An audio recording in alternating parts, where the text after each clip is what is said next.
Good evening, and it's great to have you with us here on a Thursday night. And we begin tonight with the breaking headline late today. The Pentagon briefing reporters just before we came on the air saying they are now tracking a suspected Chinese spy balloon hovering over the northern U.S.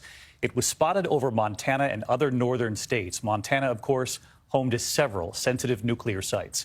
Now, we are told the suspected Chinese surveillance balloon is the size of 3 buses with a technology bay suspended below. And for a time in Montana, air traffic control imposing a ground stop at the Billings airport in the last 24 hours. And look at this tonight, the contrails from F-22 seen in the sky as they circled an area where the balloon was spotted southwest of the city. Tonight, a senior defense official saying President Biden was briefed, that he asked for military options. So this evening, what next? And is there any possible threat here?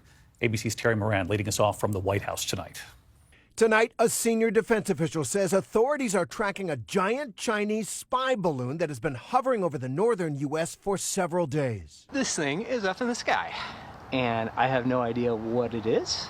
The United States government has detected and is tracking a high-altitude surveillance balloon that is over the continental United States right now. Sources tell ABC News the unmanned high-altitude balloon is the size of 3 buses with a technology bay underneath.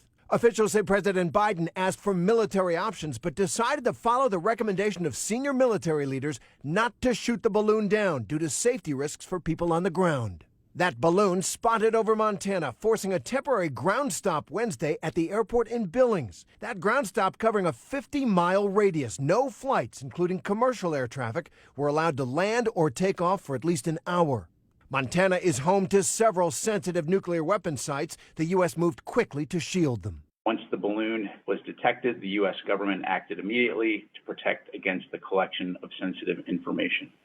Well, this is really something. Let's get right to Terry Moran. He's live at the White House tonight. Terry, we know the Pentagon briefing reporters just before we came on tonight. So what are they saying about any potential threat here? No threat to civilians, and has the U.S. Reached out to China? That's right, David. The Pentagon does say that they have been tracking this balloon, that it does not pose a threat to civilians. They also say it's not the first time, that a handful of other times over several years, dating back to previous administrations, they've seen balloons like this.